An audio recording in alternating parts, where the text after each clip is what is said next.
Sponsored by rxcardclub.com. Get a free prescription drug card and save up to 85% on prescription drugs. rxcardclub.com. Pete Rose found home in Las Vegas before nation began to embrace sports betting. Las Vegas, betting on baseball got Pete Rose banned from the game, never to return while he was alive. But, perhaps appropriately, he found a home in the nation's gambling capital, where acceptance wasn't a problem. Recommended videos. In choosing to live in Las Vegas, before the sports career hit's leader died Monday at 83, the man known as Charlie Hustle for his relentless play on the basepaths picked a city that embraced legalized sports betting long before most of the rest of the nation caught on. Rose was a regular at autograph sessions throughout the Las Vegas area, engaging with those who approached him to talk about his glory days with the Cincinnati Reds and Philadelphia Phillies, and maybe even to commiserate about why he wasn't eligible for the Hall of Fame. He was very patient with his time, said Jay Kornegay, Executive Vice President of Race and Sports Operations at Westgate Las Vegas. He wasn't in and out.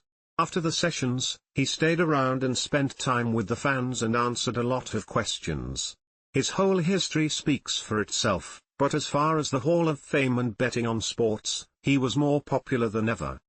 Rose appeared to be a certain Hall of Famer after a brilliant playing career spent mostly with his hometown Reds.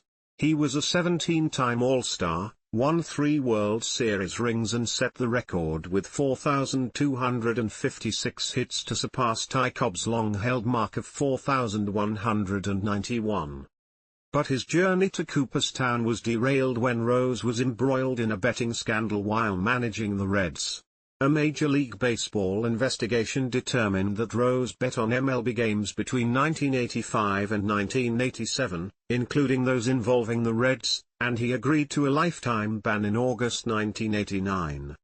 Rose denied the allegations for many years before acknowledging in 2004 he gambled on baseball, in hopes the sport would allow him back in its good graces and eventual entry into the Hall of Fame. One of Las Vegas' most known and prolific sports bettors, Billy Walters, said Rose erred from the beginning. He should have never bet on baseball, said Walters, who grew up in Kentucky and was a big fan of the Reds and Rose. There are a lot of things you can gamble on. Secondarily, after he got caught, he should have fessed up and told the truth. He should have asked for forgiveness. I think if he had done that, it might have taken a while, but I think he would have been inducted into the Hall of Fame. But he made those 2 mistakes, and he continued to bet on baseball after he was seeking a spot in the Hall of Fame.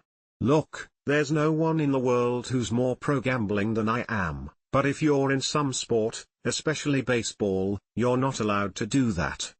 Baseball tried to distance itself from sports betting, legal or otherwise.